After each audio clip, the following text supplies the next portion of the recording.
All right. So, welcome officially to all of you. Thank you so much for being here with us today on this really auspicious, delightful occasion, opportunity to really celebrate something that is just such a remarkable achievement. It really warrants all of our attention and presence together today to celebrate. As you know, we're gathered to celebrate the 30th anniversary of The Chalice and the Blade, Our History, Our Future by Riane Eisler. And I thought I would just open today with one of the many, many quotes uh, from people who really have captured, I think, beautifully something about the specialness and the impact of this book. And this is Isabel Allende, the wonderful novelist, who says some books are like revelations. They open the spirit to unimaginable possibilities. The Chalice and the Blade is one of those magnificent key books that can transform us and initiate fundamental changes in the world. And I think for all of us, if you can probably count on the fingers of one hand the books that have had, of which that could be said, and which have had the kind of impact on your life and on the world that that this book has had. So it's just a tremendous honor to be able to be with all of you on this occasion and to have Riane with us to talk with us about I was thinking Rihanna is probably one of the most forward-looking people I've ever met. Always thinking more about possibilities for the future than wanting to dwell on the past, despite, of course, the accomplishment of this book, which goes so deeply into our human past.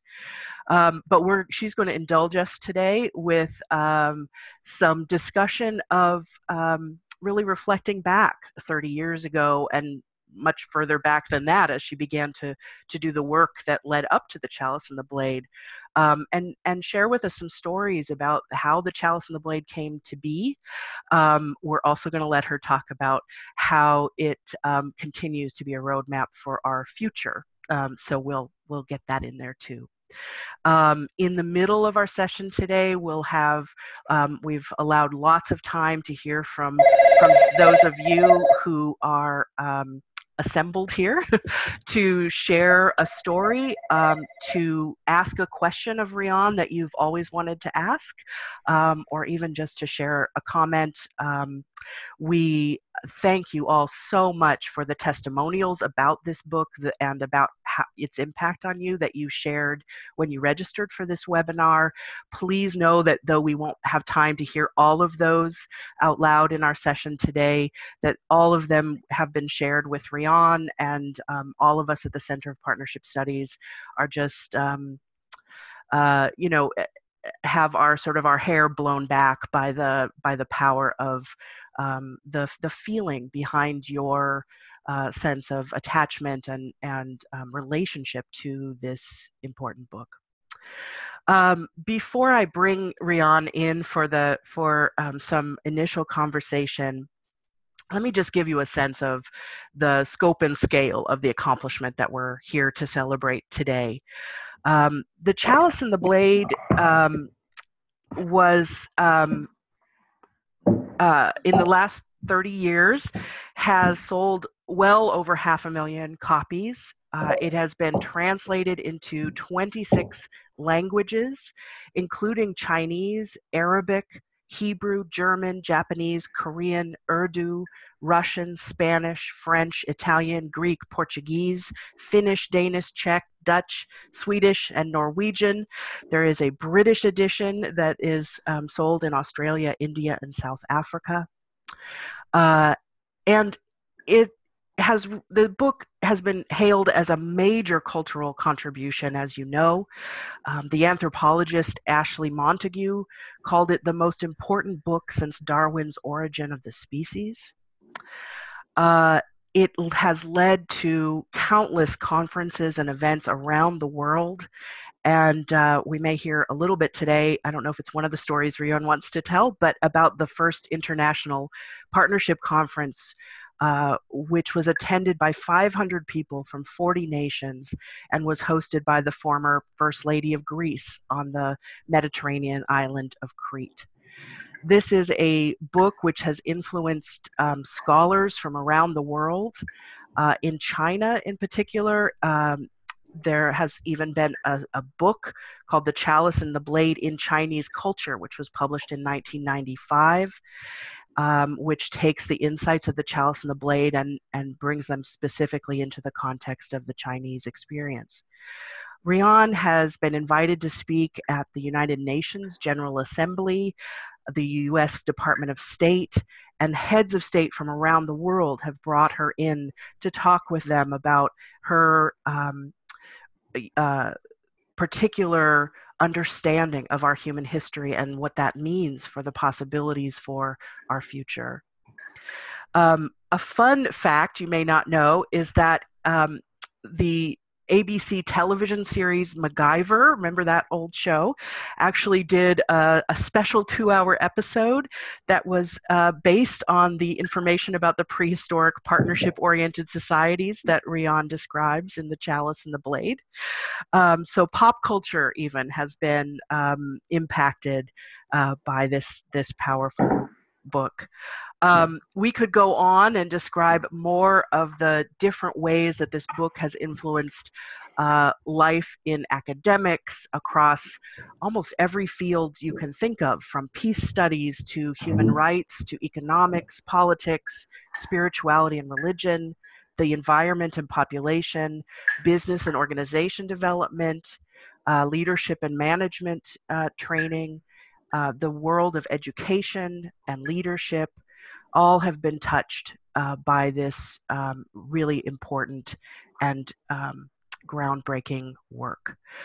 The book is now in its 57th printing, and for the 57th printing, Riane has written a new epilogue, which she's going to talk with us about a little bit before we conclude today, really bringing the book up to date and assessing it in relationship to where we find ourselves today in the world.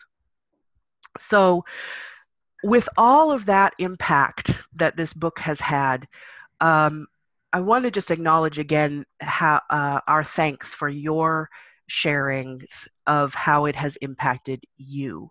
One of the wonderful things about the technology of books is that they really do impact us one person at a time, one consciousness at a time. And you have been so generous in sharing your stories of what that impact has looked like for you. And so in many ways, that's the impact that matters most and has changed our world because it's changed you. So thank you so much again for sharing that from your heart. So I should have said much earlier, but let me just say now, I'm Sarah. My name is Sarah Salty. I'm so excited about this event. I forgot to introduce myself. I'm the Director of Leadership and Learning Programs at the Center for Partnership Studies. I've had the honor of working with Riane over the last 7 or 8 years. We are also joined today by Anne Amberg, who works also as the Assistant Director at the Center for Partnership Studies of our Leadership and Learning Programs, and who will be helping to facilitate our conversation a little bit later today. And of course, we're joined by Riane Eisler. So let me, without much further ado in terms of bringing Riane into the conversation here, just let you know what our plan is for today. So as I said, Riane and I are I'm gonna pose some questions that I hope are some of the questions that you also might be curious about, and have some time to just talk with Riane about the experience of the Chalice and the Blade from her perspective. And then we will take chunk of time and invite all of you into the conversation. And then we'll leave about 20 minutes of our time. So the last 20 minutes of our session today, we will bring Riane back in to share with us some more of her reflections that went into her thinking about this new epilogue and about her thoughts on the future, on our future, that the Chalice and the Blade continues to really be important in helping us to understand. So let me just quickly make Riane a little bit bigger in all of our screens so that we get an opportunity to make sure that we're not having to hunt around in our gallery to find her. And just say to you, welcome, Riane. Thank you for this work, and thank you for being with us today to talk about it. Well, I want to thank all of you, starting with you, Sarah, for being here. And for really, I have to say that the affirmations that we have received from so many of you, of the impact that this work has had on your lives, on your work, and on how you have applied it, well, to making our world a better place. That means the world to me. So I just thank you very much. And I'm really excited, as you can well imagine, by this celebration of the 30th anniversary of this book, which just went into its 57th printing in the United States with a new epilogue, and which, I'm now teaching at the University of Alabama in their anthropology department, online actually, which I love doing. And so I had a chance to reread the book. I also reread it before I wrote the epilogue. And it really is, as some of you have written, even more relevant today.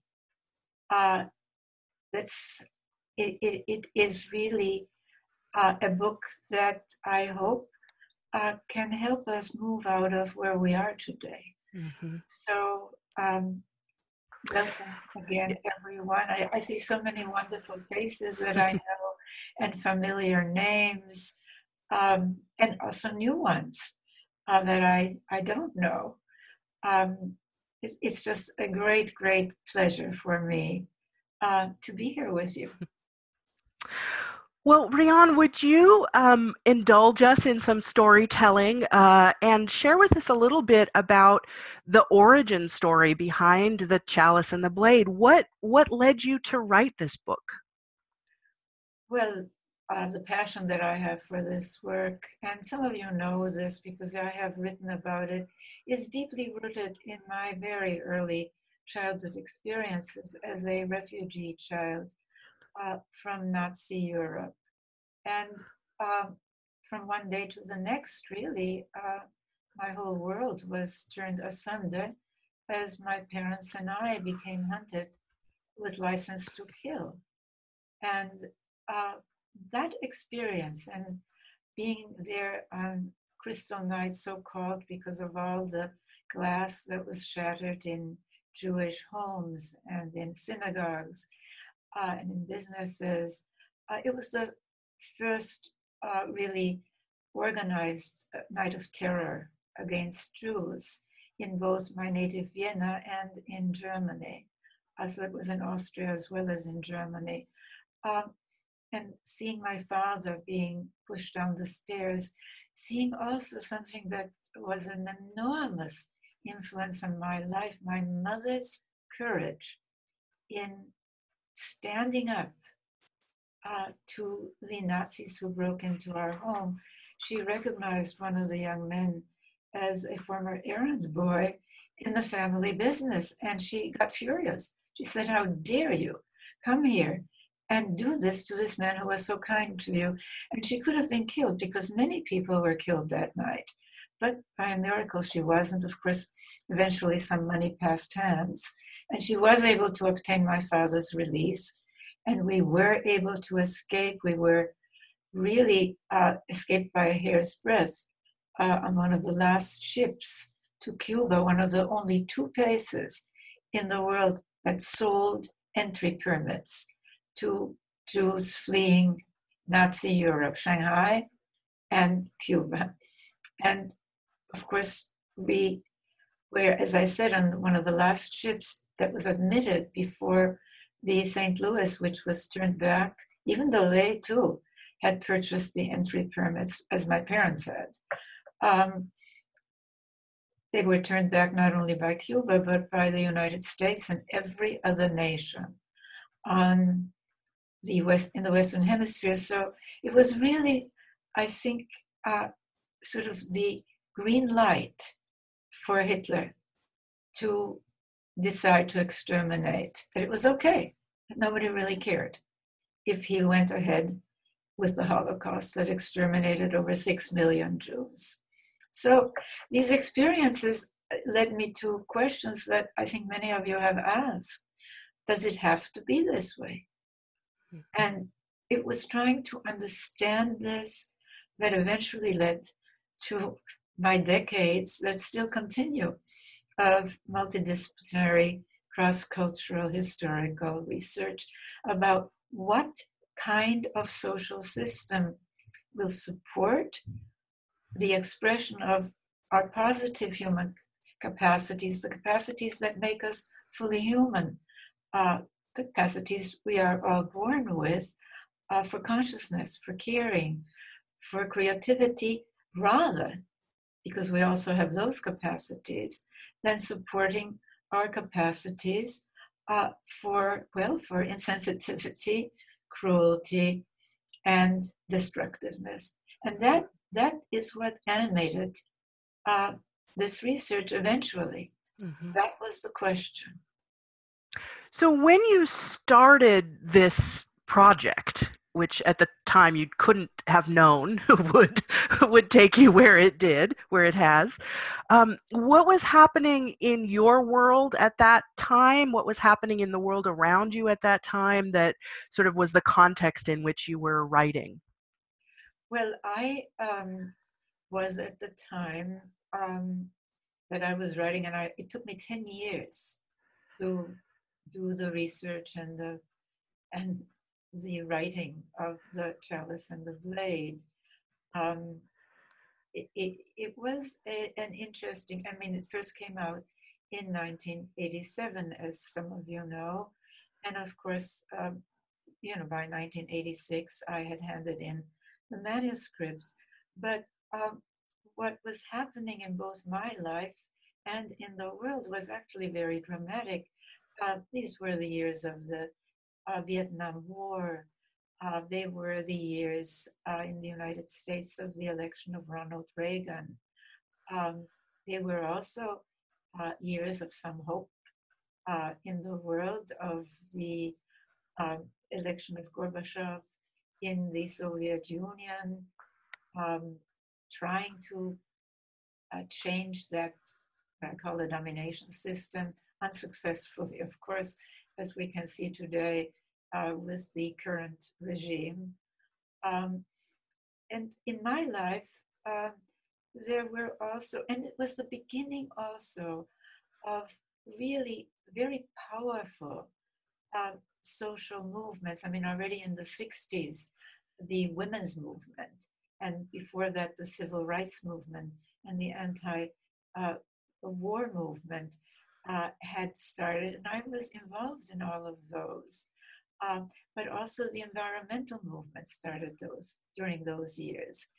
And in my own life, I was divorced. I left my first marriage. I was practicing law. I now joke that I don't practice anymore. I'm perfect now. That's one way of looking at it. But I was also, and my first two books really came out of my legal background and experiences.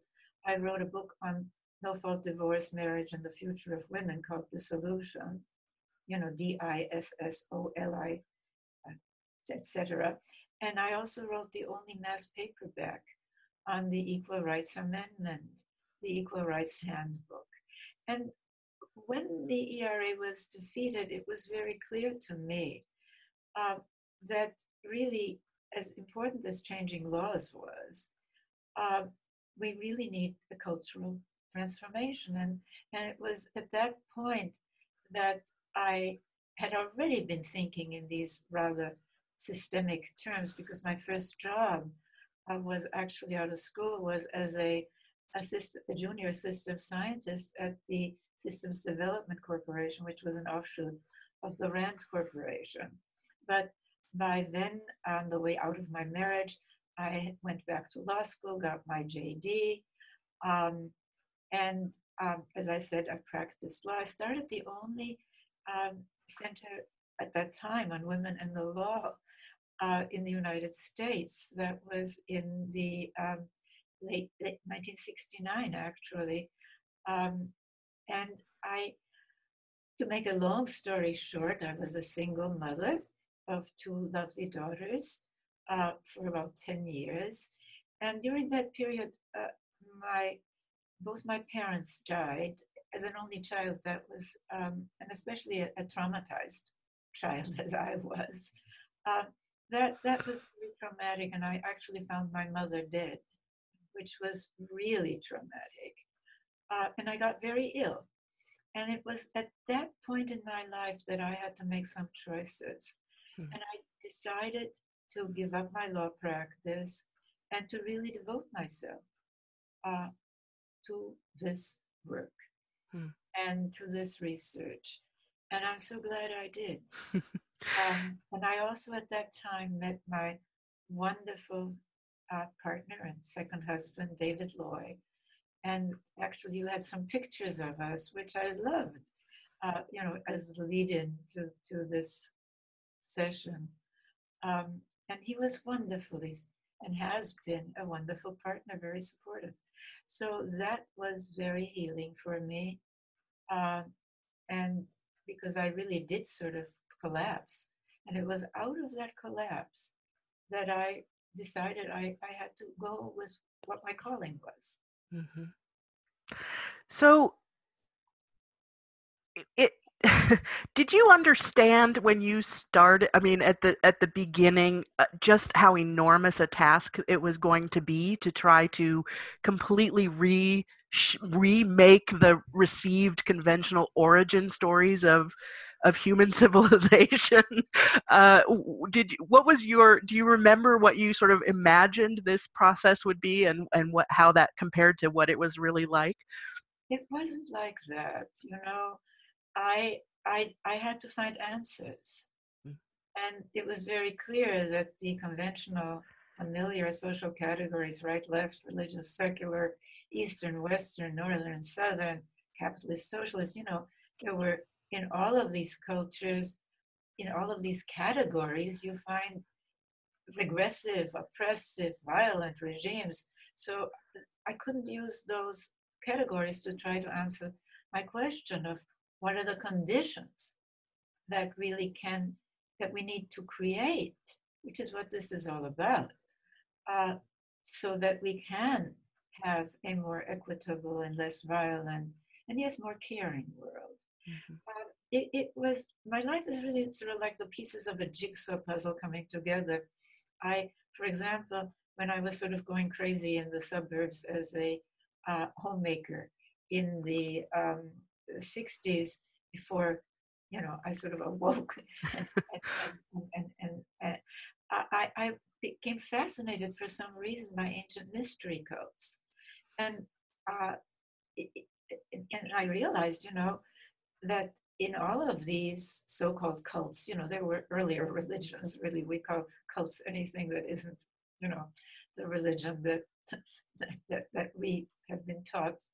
Um, there were female deities and very powerful female deities. And so that was part of it. As I said, my background, both as an attorney and law school, where you really have to do systems thinking, and also my very early background in what was called systems analysis, was a huge part of this. And then I became um, part of a group, the General Evolution Research Group, with David, my husband, um, really trying to have a much more systemic approach to understanding human cultural and biological evolution. Uh, and I became acquainted with chaos theory and self-organizing theory and nonlinear dynamics. And all of this sort of started to come together. And I think the original, by the way, the original Chalice and the Blade, and I still have some of those chapters somewhere in the house in huge boxes, was 3 times as long. Really? And my agent in New York said, "This is too long," you know. I mean, so anyway, for some reason, I just sat down and I cut and I chopped, and the result is the book that you have all read. Yeah. Yeah. Um, so I mean, it sounds like your passion and your excitement about what you were learning and sort of that whole milieu that you're describing of being in the world of these new thinkers and being able to tap all these parts of your own history and skills really kept you going for those 10 years. Were there any points where you thought you might not finish this work? Well, I have to say, I mean, even though I was sort of vaguely accepted as one of the boys, so to speak, in these groups, none of them were looking. I mean, see, this is what this work really contributes in a very lasting way. Most analyses of society really only look at what I might call the top of the domination pyramid, politics, economics, the so-called public sphere, from which the majority of humanity, women and children, have throughout recorded history pretty much been barred. I mean, as late as as the time, for example, when capitalism came out, was in the 1700s, in the 1800s, when Marx introduced his so-called scientific socialism, in most U.S. states, women were basically male property. I mean, we don't know our history because it isn't taught as what's, quote, important. That's why I wrote a book called Tomorrow's Children on education, which is really gender balanced. Uh, we don't know this. So women couldn't even sue. I mean, only their husbands could sue on the grounds that he had been, for injuries to a wife, on the grounds that he had been deprived of the services that she was, that were his due from his wife. And that wasn't so long ago. Yeah. So yeah, and I still have that experience with these sort of, the guys who think of themselves as progressive. They're very tunnel visioned. I mean, during that time, for example, and I've written a lot about changing human rights theory and practice and action and organizations to include the majority of humanity, women and children. Women's rights as human rights. I wrote the first article on that in 1987, the same year that Chalice came out, for the Human Rights Quarterly. But I remember a conversation with a human rights luminary at that time, and he said, "Yeah, it's too bad, that women have all of, this violence and what have you against them globally. But we have to really first deal with the, quote, important things." Mm-hmm. And I thought, yeah, and I said, "Well, what are these important things?" And he said, "Well, political torture." And I said, genital mutilation is a form of torture, a terrible form of torture. Why don't you include that? But it was like, mm-hmm. And it still is that way.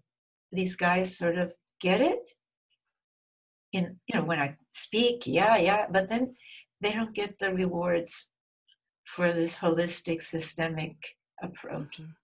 because all of us really have been trained to not include as quote important. Yeah. What progressives still split off as so-called women's issues and children's issues. So this analysis that first was introduced in the Chalice and the Blade, and I then late in Sacred Pleasure, I really, I really recommend that book to all of you.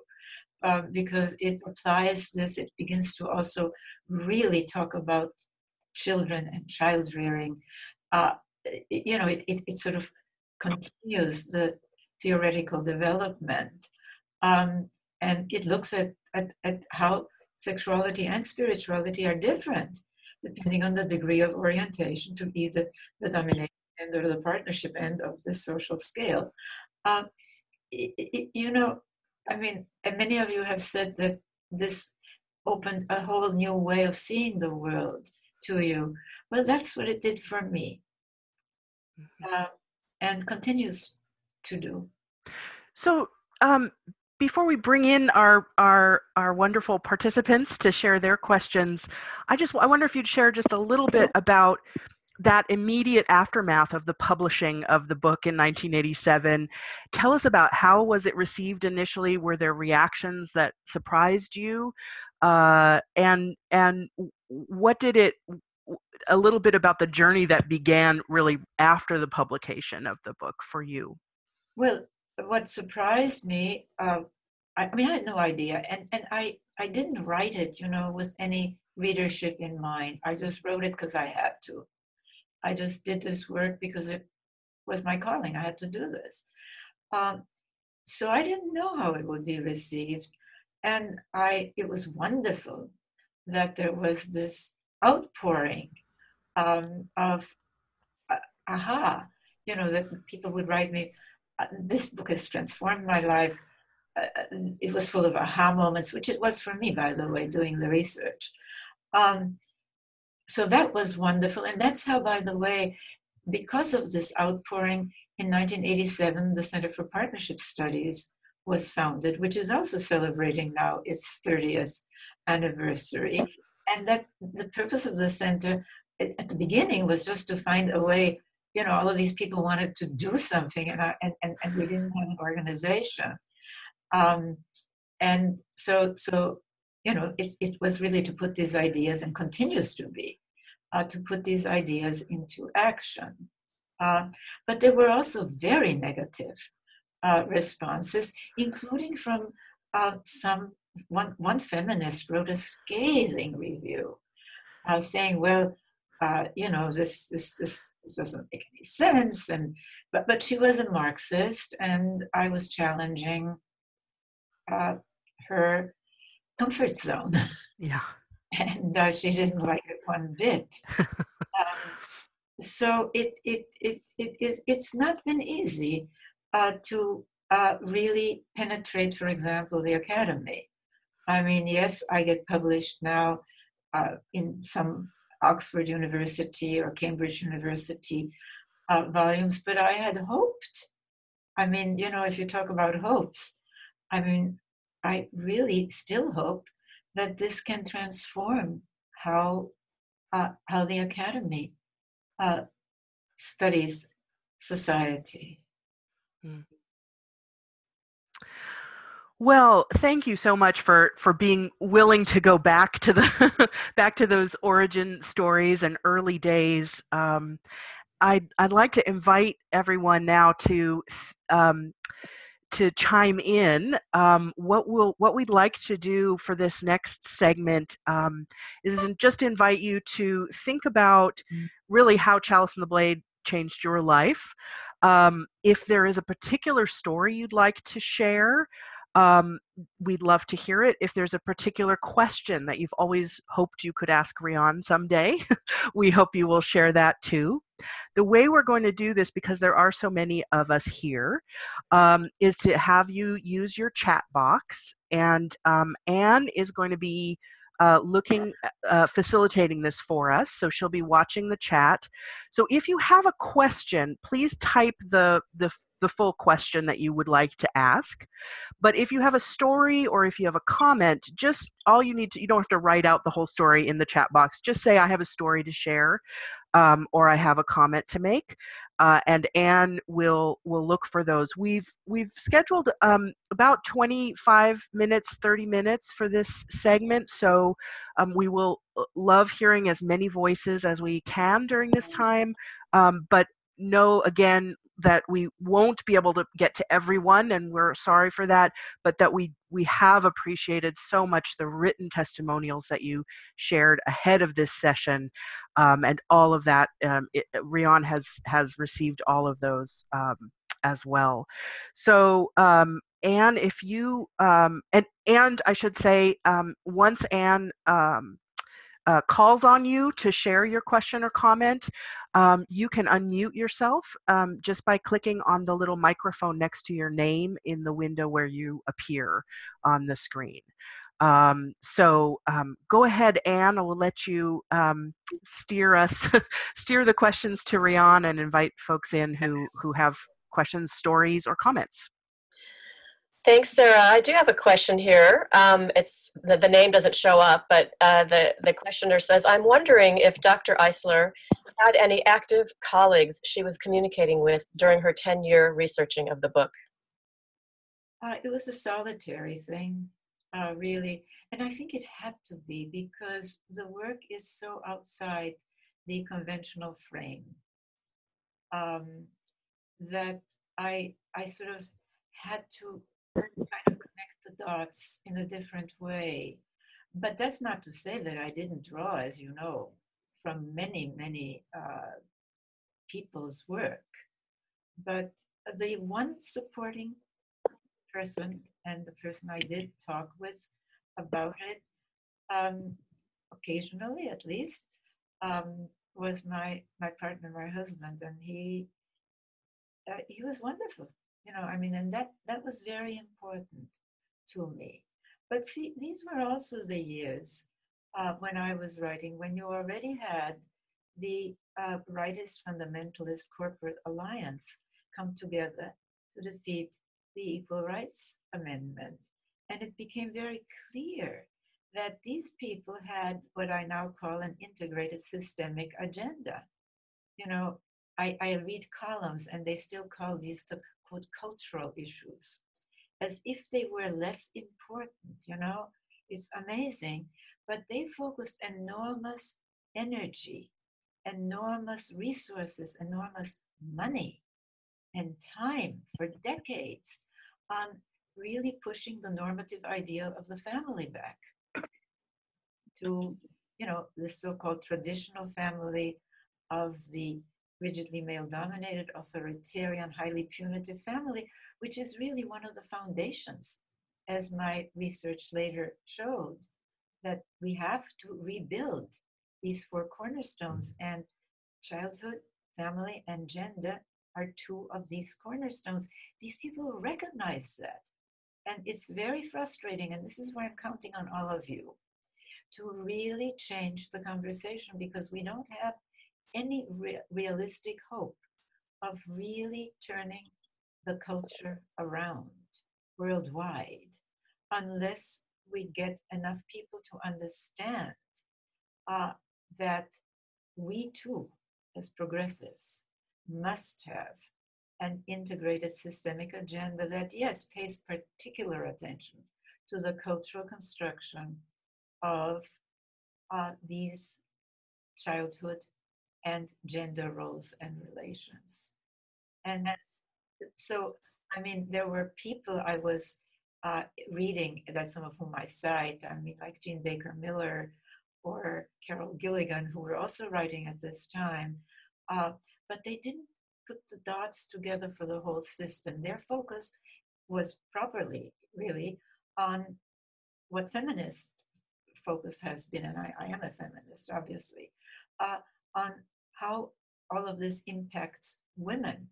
My focus has been on how all of this impacts the whole of society, especially whether it's more equitable or inequitable, more violent or less violent. And that's what I think we so urgently need to get this out. And as I said, I'm counting on all of you. Thank you, Riane. I have another comment from Linda, who says, I have a story to share. Linda, are you comfortable unmuting? And Yeah. Hi, Riane. Hi, Linda. Hi, my love. I'm so grateful to see your face. And it's been almost 25 years since I first contacted you. I can't believe it's gone on that long. Yes, it's gone on that long, and Wow. we have seen forward movement and we have seen regression, right? Oh, my goodness. Just awful. I just wanted to thank you because this year is my last year as executive director of Talking Circles, which started out as Daughters Sisters Project all those years ago. Something is happening so that I didn't hear what you said. Oh, I said, this Yes. is my 25th year next year. I don't know, someone else is still live. It's someone else is not muted, I think. Okay. Anyway, this is my last year as the executive director, and I first contacted you, as you know, back before I wrote with Wind the book Daughters of the Moon, Sisters of the Sun.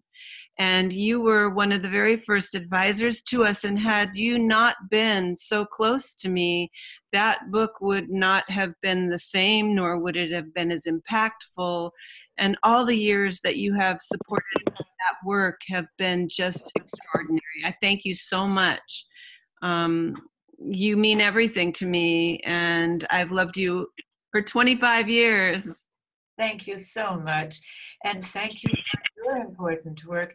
See, I mean, I think while we have to keep the whole picture in mind, working on empowering women is one of the most, and it's recognized obviously by regressives who, for whom this is a top priority, keeping women or pushing women back into their quote traditional subservient place.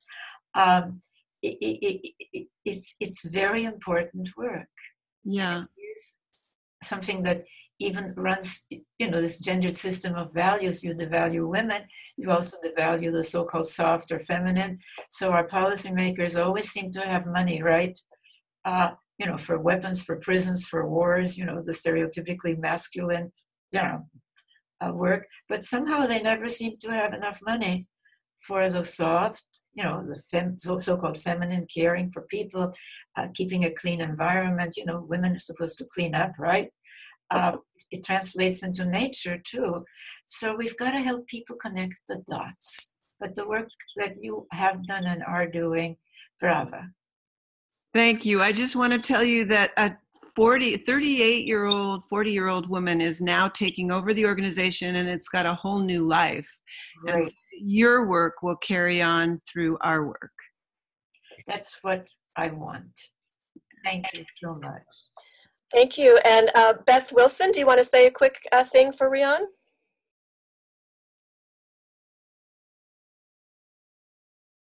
Be sure to unmute. I'm looking for Beth on the little, but I can't find you, Beth. Where are you?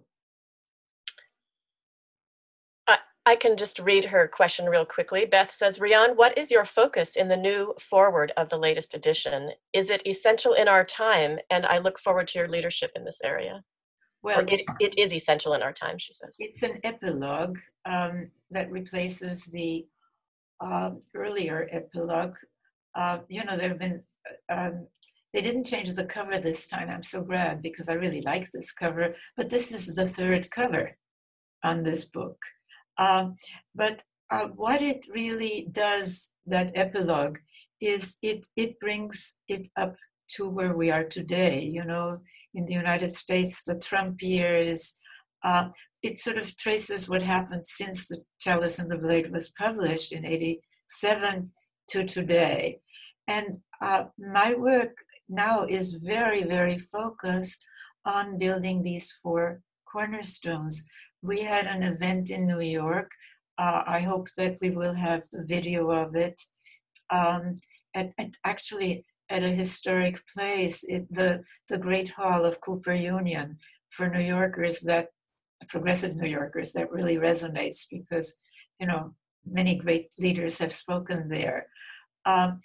So this is what I'm focusing on, is on really, and I'm focusing a lot on trying to reach progressive leaders in politics, in economics, who still, as I said, have this incredible blind spot and who still are in the old paradigms.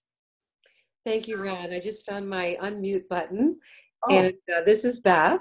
Hi, where are you? I'm actually in Oregon right now. Ah. I've been on a book tour. But I just wanted to say thank you because I think your work is more relevant now than ever. And I'm really, really happy to see you pushing these 4 cornerstones. Progressives really need to grab a hold of this. Well, and I'm counting, as I said, on all of you to get these ideas out.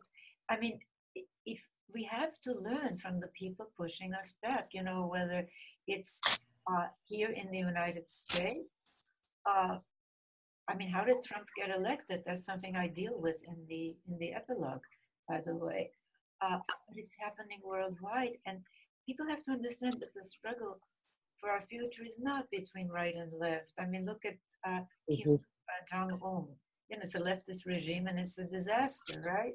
Right. And look at the 2 mass applications of socialism in the former Soviet Union and China. Not exactly pleasant. So we have to get out of the old thinking, and this is what this is about. So I'm counting on all of you. Wonderful. Thank you, Riane. Thank you, my dear. And I just have a quick comment from, I don't have the name here, but they say, I'm a huge fan. What do you suggest we say to other academicians who refute your research and theories? Well, I think that,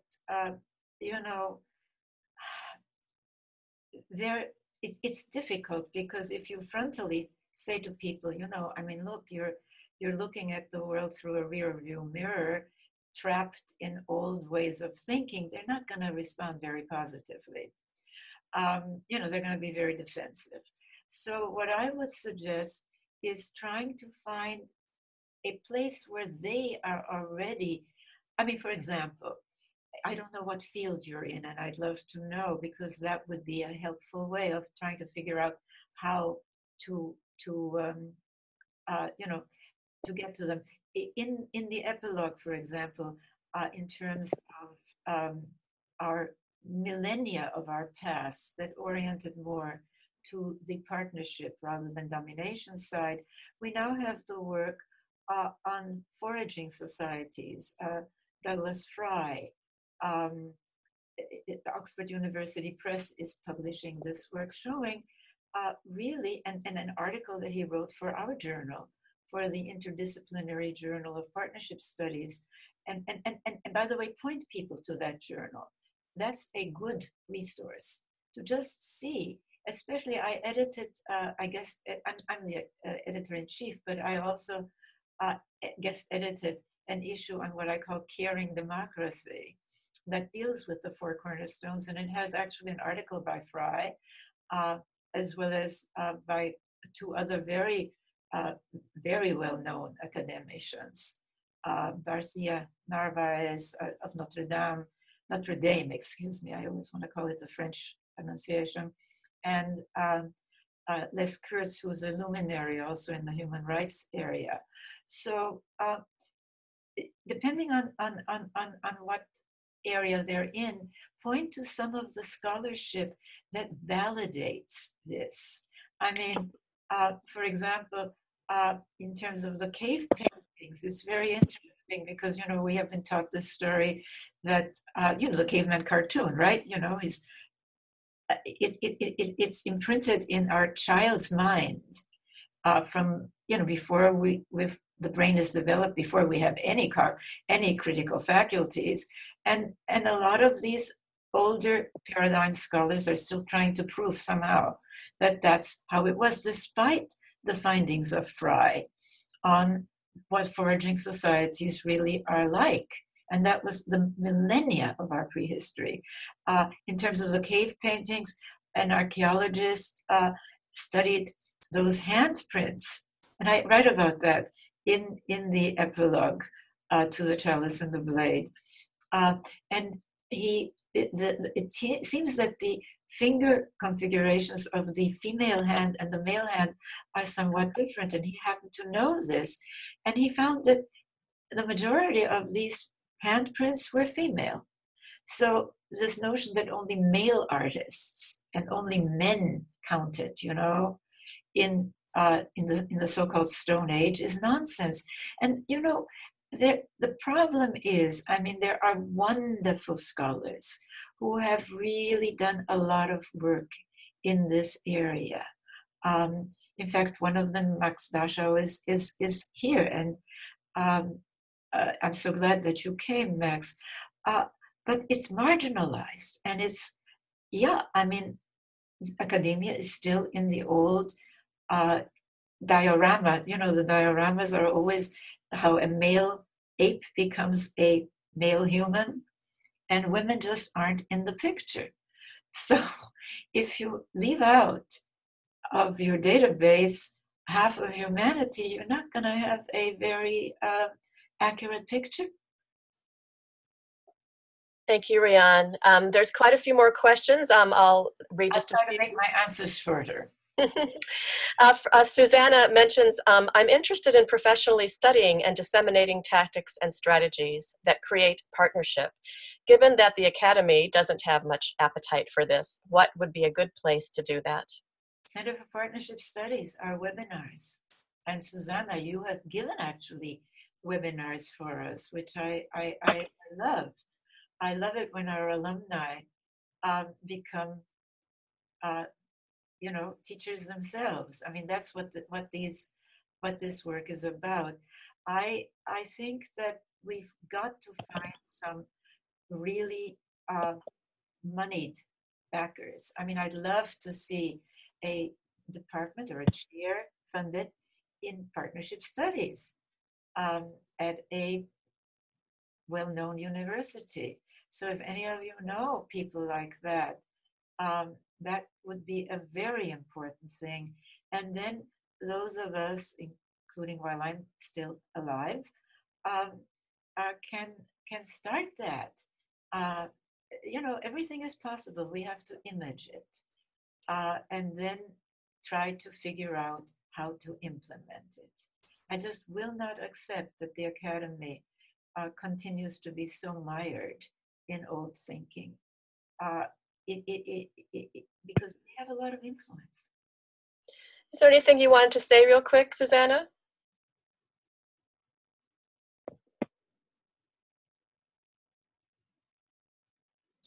If I can figure out how to unmute. Hi. Hi, Yeah. we can hear you. Hi. Wonderful. Hi.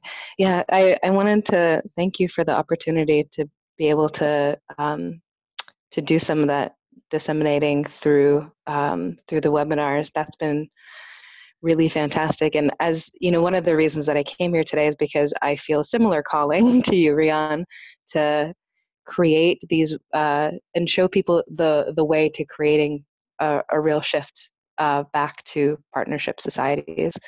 And so I'm here listening to figure out how to make that happen for my own life, and whatever words of wisdom you have for someone who feels a similar calling is basically what I'm here to learn about. So, Susanna, we have a lot of resources. We have, for example, the 4 videos. You took my cultural transformation course, if I remember correctly. I did, yeah. You can use those videos to teach your own course. In fact, I think that Sarah and Anne, who are wonderful, as you know, in terms of support, can probably provide you with any of you and all of you with a recording of the last time we offered it. And we are now thinking that rather than having webinars at times, that we want to switch for most of them to sort of on demand, so that people can watch them be involved at their own time. But we have a challenge, because when we're asking people to do some deep and wide thinking, and the challenge, and I really am counting on young people like you, Susanna, to overcome this, is that, as you know, this generation, which we must reach, is so used to just little, tweets, right? And you cannot put all of this in a tweet.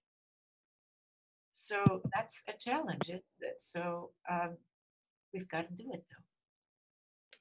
Thank you, Riane. I'm going to go forward to a question from Susan. She says, the experience many of us had when initially reading this book of hope for peace in the face of millennia of war, could this be replicated today by bringing to light ways in which specific groups today embody the principles of partnership?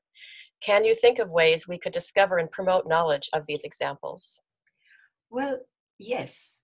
And there are examples in my books that you can use of societies, including the Nordic nations, that are moving, really pioneering the movement towards partnership. And no, they're not ideal. And it's funny, I mean, I always have to say this, people accept all kinds of horrible things in domination systems as well. That's just the way things are, too bad. But if you present an alternative and it's not perfect, it's not good enough. So we have to get people to sort of get over that. There's an old saying that the perfect is the enemy of the good. But these nations have moved towards the partnership side, and it's not because they're small and relatively homogeneous. I mean, there are small and relatively homogeneous societies, like, for example, Saudi Arabia, which orient very much to the domination side, authoritarianism in both the family and the state, rigid male dominance, reliance on violence, in Chop Chop Square in Riyadh, they're still chopping off heads in public or chopping off arms in public. I mean, hey, but people always have to sort of knock the example and say, well, we can't do it here. Of course we can do it here. We can do it everywhere. But the first thing, as I write in my book, The Power of Partnership, is really the change in awareness. And once we change our awareness, we can take more effective action. Once we take more effective action, we can change our awareness even more. So these are all books. I mean, you can use The Power of Partnership actually for a course, and some people have done that. And I assign it as the first reading in my classes, because it's very much, it starts with how we relate to ourselves and our intimate relations, and goes all the way to how we relate to nature and our spiritual relations. So it covers, national, international work, etc. And I also want to add that you feel very free to email myself, and Sarah will put our emails in the chat box here towards the end. We have lots of great resources to point you to, and ways to support your leadership in the world, especially if you're teaching or designing curriculum or workshops. There's a lot of ways we can support you in that. We're very available. So. And really, we have a lot of resources, especially in the area of economics. We have, Valerie, who is here, Valerie, has done wonderful short fact sheets that are very useful in advocating for more caring policies. For policies such as paid parental leave. We're the only developed nation that doesn't have government-supported paid parental leave. And again, the Nordic nations are in the forefront with very generous paid parental leave for both mothers and fathers. And fathers have to take it, or they both lose it in families where there is both a father and a mother. So there are a lot of resources that the Center for Partnership Studies and the Caring Economy campaign offers. And I just, resources you can incorporate in existing programs, we have to get them out. And again, I'm counting on you to do that. Thank you, Riane. A question from Deb in Israel. She says, the model of training and networking that CPS is using for caring economy leadership, can that model be tweaked or replicated to somehow also train for the main theme, partnership rather than domination systems? Or do you, Riane, feel that the caring economy training is actually meant to do that?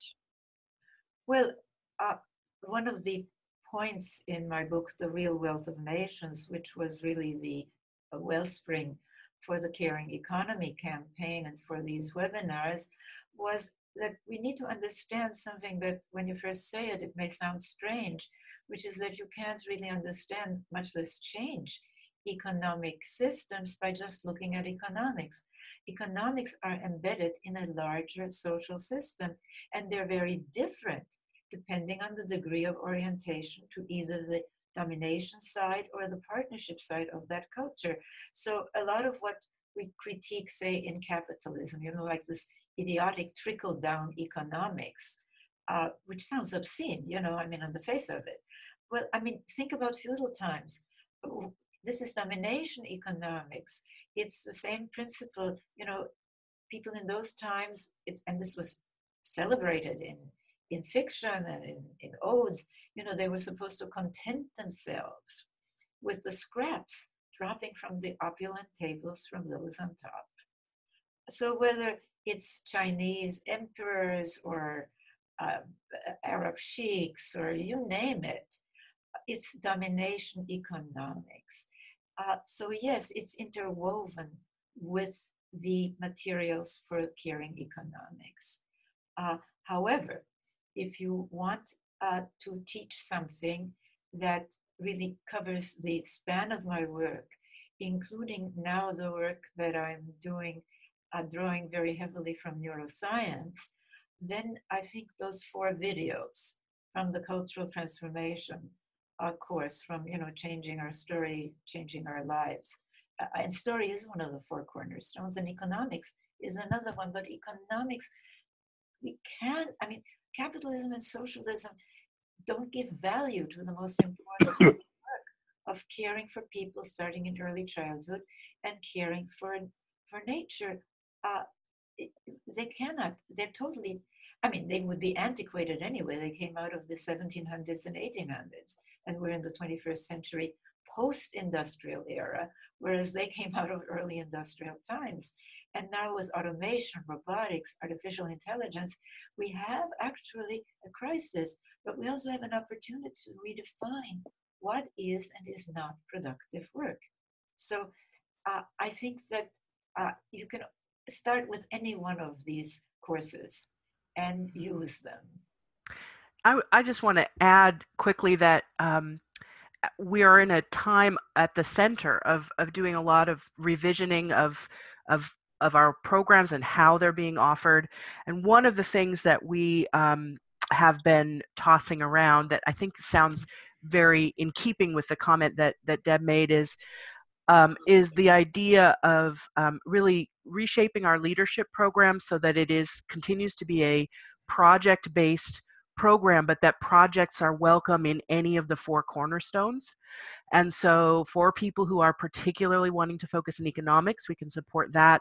But folks who are really wanting to work in other areas of the partnership movement, whether that's working directly with gender issues or family relationships, or working directly with the beliefs and stories cornerstone, the language, that we're beginning to envision a leadership program that really allows for projects for us to support and coach folks who are doing projects in any of the 4 cornerstones, and using that as a platform for people who are doing this work to sort of cross-pollinate across those 4 cornerstones, because so many of us, I've met enough of the people who are in the partnership learning community to know that very few of us really sort of have a singular focus in just one of those areas, that many of us are interested in the intersection and the systems view, which is of course Riane's point from the beginning. But for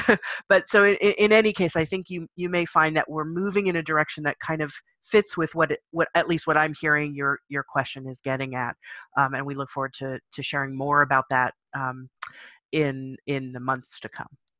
And I just read Julie's wonderful comment and question, and I want to direct myself to that. I mean, changing some of the religious conversation.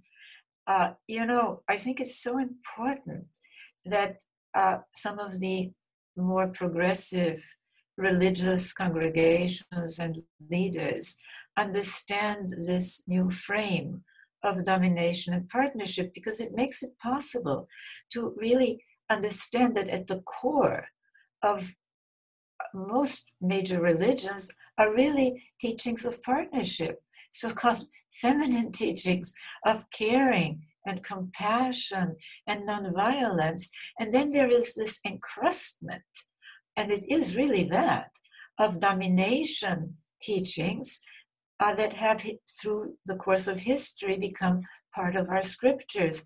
And if they do that, then they can much more effectively really point to how regressives have been using religion to really contradict all of these core partnership teachings in service of domination. I mean, what is religious fundamentalism? It's domination fundamentalism. You know, it's let's have a theocracy in the state, and let's have authoritarian rule also in the family. Let's have rigid male dominance, you know, woman as maid and servant, right? I mean, the Promise Keepers, I mean, they were active during the period when I was writing, and they gave men two choices. You either leave your families or you control your families. And the devaluation of the so-called soft or feminine. And of course, violence, you know, the holy war, the jihad. I mean, that's what it's about. And a story that makes that sound as if it's really divinely ordained. In other words, inevitable and moral.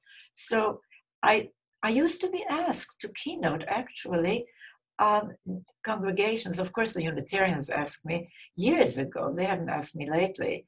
But I'd love to be invited again to speak at major meetings of religious institutions and bring this perspective to them, because it is, as you know, empowering for action. So, and thank you, Julie, for the work that you are doing, which is so important. Julie, do you have any quick words you want to say before we move on?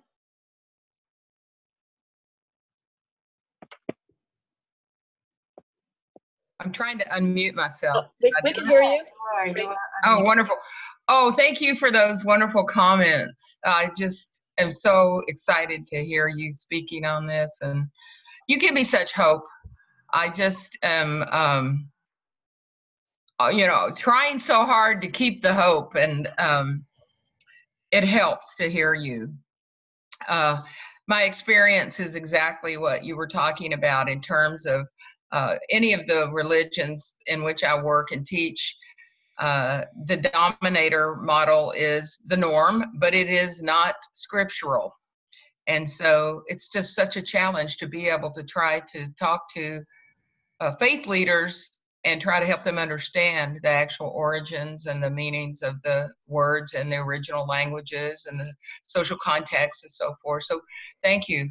I hope we'll get a chance to talk some more. Appreciate it. Thank you. And I want to turn to Max's comment, which I think is really very important. Max writes that academics don't refute Riane's theories, they reject them. Refute means disprove, invalidate, and they have not ever managed to do that, far from it. This is a matter of doctrine that most academics don't challenge because they know they will use prestige by doing so. And that's it. I mean, it's the perks are still for kowtowing, you know, to the old model.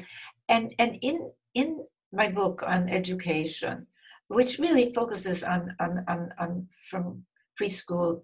I think it can be used for graduate school, frankly, but it focuses on elementary and high school.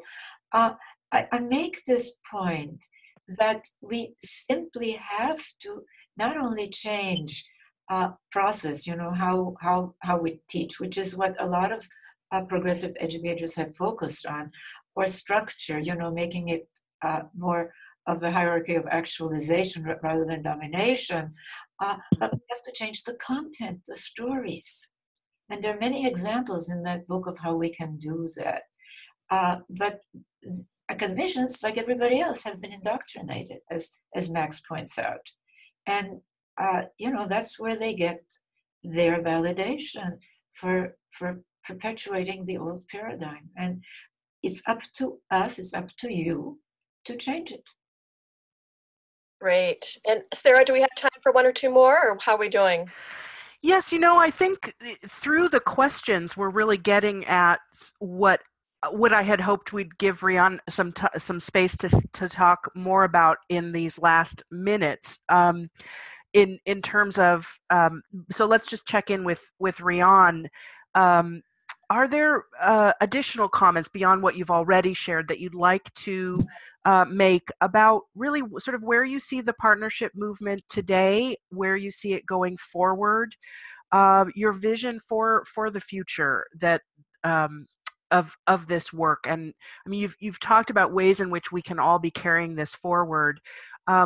And you also said something really wonderful about you have to be able to, you have to image things first. So share with us your image of really the next 30 years of how we go forward as a movement, drawing on these core frameworks and language that you've provided to us. Well, look, I am always hopeful. That doesn't mean I'm an optimist necessarily. I see that certainly the real battle for our future, the real struggle for our future between domination-oriented systems and partnership-oriented systems, between the attempt to move and put these four cornerstones in place, that is going to characterize certainly the next 10 years. The problem that I see is, through one of our donors, who's also a major donor to progressive political candidates, I've met in the last year with some of the leadership of Democratic Party, and while they seem to sort of get it, they understand that, for example, robotics, automation, artificial intelligence, we can no longer really plan policy, make policy through a rearview mirror, creating more jobs when more and more jobs are being eliminated. That, we have to rethink economics in terms of what I've proposed, a sharing economics or partnerism. They get it, and then they immediately are sucked back into the short-term thinking and the old paradigm.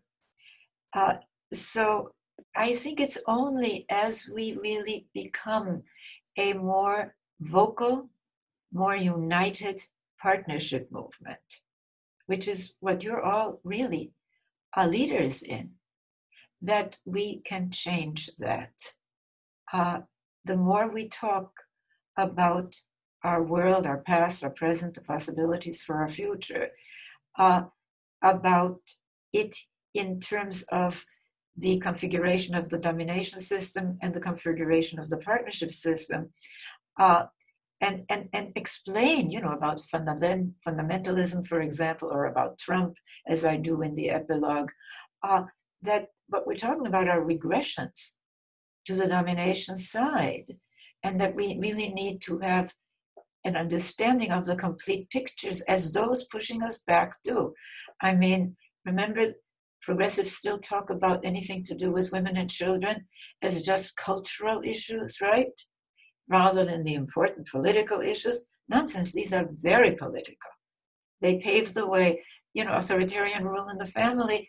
It's not a coincidental that whether it's Nazi Germany or Khomeini's Iran or you name it, Kim Jong-un's North Korea, it's people learn to accept authoritarian rule and even want strongman so-called leadership because they have internalized normative ideals for family and gender relations that push them in that direction. So I'm hopeful that we will be able to do that. And as I said, I'm counting on all of you, and I would love to have your thoughts. At one point in the life of the Center for Partnership Studies, people were forming centers for partnership studies, or just centers for partnership. We might consider that. You might consider that. We've got to get this into the world, whether it's academia, whether it's politics, whether it's social activists. Very important that, yes, that people continue to do their focused work on whatever area they're focusing on, whether it's the environment or whether it's women's and children's rights or whether it's economic justice, but that they do it with a new paradigm, a new way of thinking that connects the dots. So I don't have a crystal ball. I don't know what's going to happen in the next 30 years. I have a suspicion that the movement towards partnership will accelerate, but so also will the movement against it, the regression, because people who are brought up in dominator cultures or subcultures, they really almost yearn for that, quote, strongman leader in times of rapid change. So, but I have hope when I see some of the young people who want something different. They just want a different way, and we really have to reach them. Well, we do have just a few minutes left, about 8 or 9 minutes. So, Anne, why don't you bring forward, as many more comments as we can fit. I'm seeing Valerie making wild gestures as if to say, "Please let me say something." So I'm going to just let you say something, Valerie. Go ahead. I think I unmuted myself. You did, yes. Okay. Yes. I just wanted to encourage people to say, this conversation doesn't have to stop today. It's going on all the time on social media. There are regular posts on Facebook, on Riane Eisler Center for Partnership Studies, and there are tweets all the time on Twitter at Riane Eisler. Today I've been using hashtag the Chalice and the Blade. Often I use hashtag caring economy, hashtag social wealth. So we want your thoughts. We want to continue this exchange of ideas, and there are 2 platforms right there where you can do it. So please keep that in mind. Thank you so much, Valerie. And as you can tell, Valerie is our wonderful social media person and doing a great job. So why don't you just, for starters, ask your friends and colleagues to go to our Facebook page, in the page of Facebook, right? And there's so many good sources, but that's the social media, as Valerie said, is really, we somehow have to also interest talented video makers, talented artists who do these cartoons that are so, so popular now, because we have to go viral. We have to break through. Riane, is there? Sorry, Anne, just jumping in because I remembered that to make sure I don't know if you've said as much as you had hoped to be able to say about the new epilogue. And are there other things about the new epilogue you want us to know? Themes that were important to you as you were writing it? Or should we just buy our new editions? I think you should buy and the new edition. It would make a wonderful holiday gift, and we're approaching the holidays. But also, those of you who have given away, and many of you have, your copies, get this new edition because this epilogue, I mean, for example, on what's happening in our nation today, how did somebody like Trump get elected? I mean, I deal with that in the epilogue, and it wasn't by accident. The way for him to get elected was paved for decades of work. I wrote an op-ed in 2007, saying, look, we've got to pay much more attention. We have given away family, values, and morality to regressives. And not only that, at that time, we had some polls that showed that when people were asked, do you agree that the father is, quote, the master of the family? Master, right? In I think it was 1992, 42% agreed in the United States. By 2002, or was it 2004? I can't remember. I think it was 2004, 52% agreed. That didn't happen by accident. And that was one of the major paving stones for really having people sort of return to this mentality of strongman rule, right? Be it in the family, be it in the state. And Trump's campaign was brilliant in this respect. I mean, and I discussed that. So I think that these are some talking points, by the way, for you in the epilogue. And of course, I want to refer all of you to our website, to centerforpartnership.org, especially go to politics and to the proposed integrated progressive agenda. You might want to read some of what I've written on the 4 cornerstones, both from the website and from the Interdisciplinary Journal of Partnership Studies. I mean, that is where I think we have a chance now, because going back to old theories that really leave out this gendered system of values. Capitalism and socialism, we have to go beyond, retain the partnership elements in both, leave the domination elements behind, but go much further to partnerism or a caring economics. And this is our time to do so. Well, we wish we had more time to be together, and there's this is a conversation which we're so hungry for and so excited for, that we always want more time together. It's sort of the dominant theme of our courses and of all events that involve bringing all of us together. I really want to thank all of you again for just spending this time with us in celebration of the Chalice and the Blade.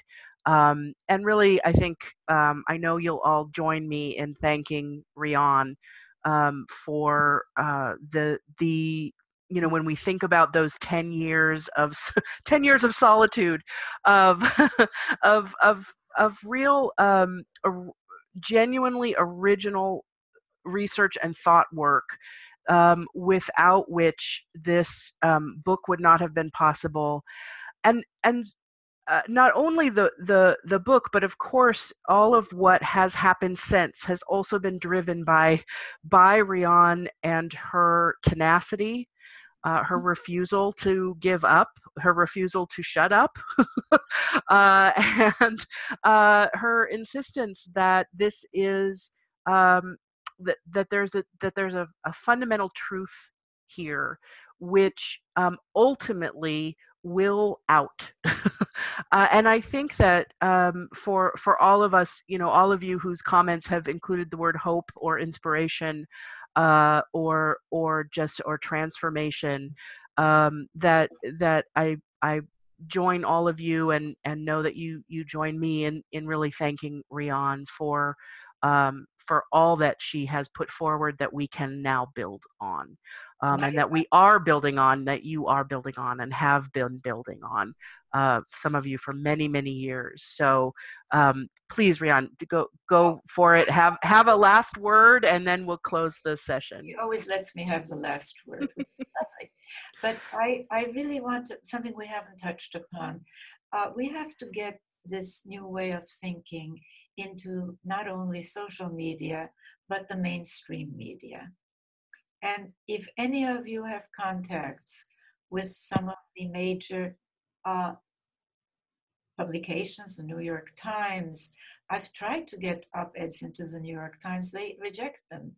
They're still in the old paradigm. But also some of the talk shows, some of the news, PBS. I mean, please give some thought. Whom do you know that you can get interested in this? Because if enough of you, for example, were to write to X show, they would have to pay some attention at least. So perhaps one of you or some of you may want to organize something like that.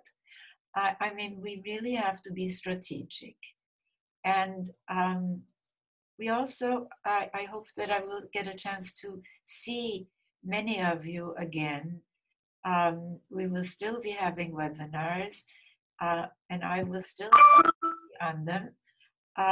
And I just want to thank all of you so much for this wonderful, your wonderful affirmation, for the wonderful use that you're making of this work, and for just being the wonderful people that you all are. And I want to always give a special thanks to, the people on our team, to Sarah, to Anne, to Valerie.